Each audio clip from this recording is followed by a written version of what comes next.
They were twins, but their lives were totally different. The older brother was Baek Do-jong, was a financial boss. His wines cost millions per bottle, but the younger brother Baek Yi-soo wearing worker suit walked into the restaurant. Stopped by the waiter because his clothes was not suitable. Luckily, Baek Do-jong appeared and helped him. The waiter was frightened that he continuously said sorry. But Baek Do-jong's eyes had to space for the waiter. He didn't care about him. Baek Do-jong took his brother into the restaurant. After drinking some wine, Baek Do-jong took out a name card. He invited him to work at his company. But Baek Yi-soo refused right away. He was not trying to be proud. He was hiding his other identity. The leader of the North Working Team had been in North Korea for 4 years, had infiltrated the North Working Team 12 times. Before coming here, he had cleared the spy from the South Team. Even Lee Ying-jae, who was a special force, couldn't fight with him for more 10 minutes. Suddenly his phone rang. "Boss, all of us were killed. Run, they want to find you." Just a moment earlier, they were guessing what their leader would bring to them. The leader Jong brought his army. Didn't let them have time to react. He pulled the trigger, ambushed them, then threw their body into dumbs. Another group of soldier had come to the restaurant. Before the waiter stopped them, he had his neck cut. They stopped Baek Yi-soo in the restroom, then held their knife and rushed into him. Baek Yi-soo caught his right hand, which was holding a knife, elbowed on his chest, and stole the weapon, but he was worried about his brother. Baek Yi-soo tried to knock them down as fast as possible. Because of that he got not few cuts, but he didn't know that his twin younger brother had another identity. How could an older brother like him didn't have one? His movement was even faster. "If you find Baek Yi-soo, kill him. Repeat, if you find Baek Yi-soo, kill him." Listening the voice in the intercom, Baek Do-jong realized their target wasn't him, but his younger brother. After they talked with each other, they knew the other's real identity. Baek Do-jong couldn't help being surprised. They were really twins, but even he knew that his older brother was the leader of Taishan Group. Baek Yi-soo couldn't relieve, because his rival was a well-trained armed force. There would be no gangster group could win them. In order not to involve his brother, Baek Yi-soo told the driver to drop him, but Baek Do-jong got out first. Told him not to think too much. He would find a solution. Without knowing whether he was alive or dead, his older brother had prepared a picture for him. Even the flower rings were prepared. The reason for him to do that was to help his younger brother clear his identity. If he wanted to hide, death would be the best choice. Baek Yi-soo asked him if his rival would suspect. Baek Do-jong said, Taishan Group was a big organization. He told them to believe. They would believe. He even got some powerful people to testify for him. A car stopped in front of the funeral. Leader Jong was checking Baek Do-jong's information in the car. Then he smirked. For him, these people were just punks. He ordered the assassins to get in and check the coffin. Their appearance was quickly noticed by the member of Taishan Group. Seeing these people wearing jumpsuits to the funeral, they yelled those assassins were impolite, ill-mannered. His words provoked two assassins. He hit him that broke his arm. He couldn't stand up after. Just a simple punch. Seeing this, Taishan Group members started to attack him. But they had no match for those well-trained. Sha Chen-shang saw his brothers were being bullied. Couldn't stand anymore. He took his jacket off and walked towards them. Didn't your mom tell you? Only the ones who received invitations could attend? But the man didn't answer. He punched him on his chin directly. He was the leader of Guardian Team of TS Financial Corporation.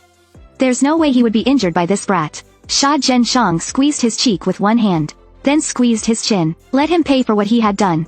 Then he rushed to the other assassins. No matter what kind of skill they used, he solved them all, which made Leader Jong angry but helpless. Not mention opening the coffin. His head was about to explode. He had no choice but to check it himself. Looking at Sha Chen-shang's musculous body, he showed his identity, told that he was Baek Yi-soo's supervisor, and wanted to visit him.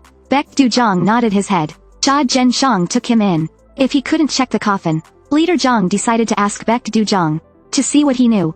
But he would never expect that. Baek Do-jong had planned to kill him. If his younger brother didn't insist on revenging, he couldn't talk now, and what he couldn't expect was the one who was talking to him wasn't Baek Do-jong. He was Baek Yi-soo.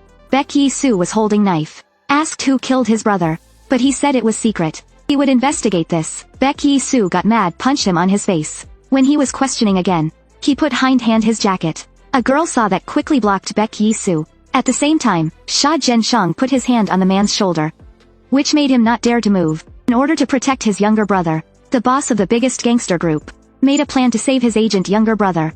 But he hadn't revenged for his members. He didn't want it to end. He stood up and was about to leave. His older brother comforted him. Baek Yi-soo asked, "Do you want to hide me here to be a gangster?" His words make Baek Do-jong realized he had already had a plan. Baek Do-jong held his brother's shoulder, said he was a gangster. His profession was to kill people. Basically, there were no difference. Baek Yi-soo heard that, pushed his brother's hand away. Seeing his determination, Baek Dujong had no choice but hold his head, asked his subordinates to follow his younger brother. To protect him, Leader Jong still remembered what happened at the funeral. He assumed that Baek Yi-soo knew something, or Baek Dujong had already known. Then he took out his phone and made a call. When he hung up and put the phone back to his pocket, a hand put on his shoulder. They told him if he wanted his daughter to be safe then don't move. Leader Jong gave up struggling. He ensured if the guy behind him let his daughter go, he would do everything. Listening this, his daughter was satisfied, climbed on him. Baek Yi-soo had arrived at the crossroads. A sudden big noise attracted him. There was a group of Maibakan men in black suit. Baek Yi-soo knew it was from his brother. Baek Yi-soo was pretty helpless. But he didn't knew that. If they didn't appear on time, he could have been in danger. But all the guards had left. There was no one protect Baek Dujong. When wanted to go out to shop, he was stopped by Shu Ya. But she couldn't bear his troublesome. Had no choice but to go out with him. Baek Dujong suddenly become perverted. Firstly he told the subordinates to greet her. Then asked them if she was beautiful. A subordinate said Big Sis is beautiful today. But his words made Baek Dujong's face turned cold. Because Taisan Group's member wouldn't call Shu Ya Big Sis, he knew he was exposed. Quickly pulled out his knife and swung. Baek Dujong stopped playing. Told Shu Ya to take out her knife under her skirt. Two of them was at fighting pose. Before his rival could approach, Baek Dujong had cut his belly. But he recognized, their suit quality was not bad.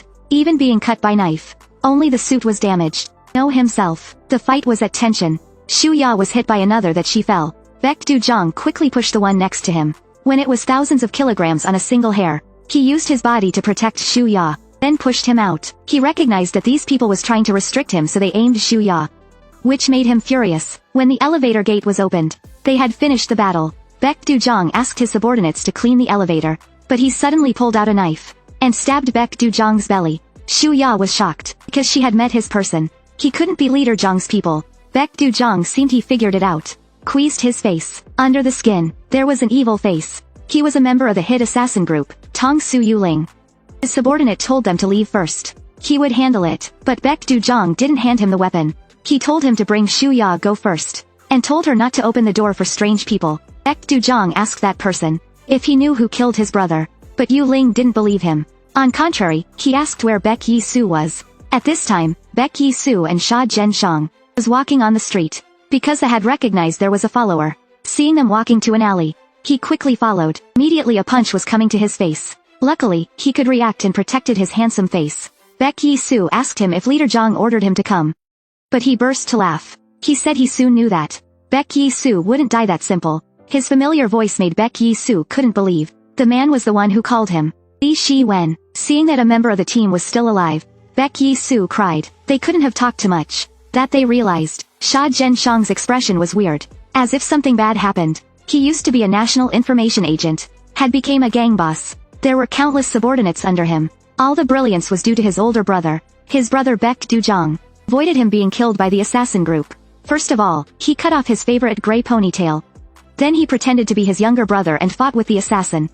But even he did it, he couldn't make the assassin believe him. He thought Baek Yi-soo wouldn't be that weak. The helpless Baek Dujong could only use all his strength. Beat him to nosebleed. Let him believe that he was Baek Yi-soo. When he fought in anger, Baek Dujong grabbed his wrist. Then drew the knife to his lower abdomen. No matter how he take action, all was solved by Baek Dujong. A fear started to appear in his heart, and his life was about to end. The man used the knife as a shield. When he recognized, he was shocked that Baek Dujong didn't stab him, but he lost his life because of it. He saw there were people coming, tried to move his injured body and ran away. Baek Yi-soo saw his older brother was lying on the ground. He didn't say anything and leave. He knew these wounds were surely made by Leader Jong's assassin group. Based on his experience, he quickly found their secret base. They were full of corpses. It turned out that Leader Jong had brought his own people to kill this group. There was only a bald man left. At this time, Li Shi-wen also found the secret base. But it was not different from Baek Yi-soo's. The bald man said Leader Jong was strong. He couldn't fight him alone. Besides, the boss Od Ban Chao, Jin Taiyuan Lin R Ned Baek Dujong's news. Couldn't stand anymore, led his subordinates heading Seoul. At this time, Sha Zhenshang was a little tired. After Baek Dujong's death was spread, they were the fourth group who attached Taisan Group's people. When they were about to fight, Baek Yi-soo showed up. Asked HCZ if he wanted to let him lead Taisan Group. But Jin Taiyuan couldn't stand when he heard that. Told Baek Yi-soo first come first serve. He was not only one in a hurry, but Baek Yi-soo answered him with a punch. Thanks to that, he could see Baek Yi-soo's face clearly. Jin Taiyuan even thought he was Baek Du-jung.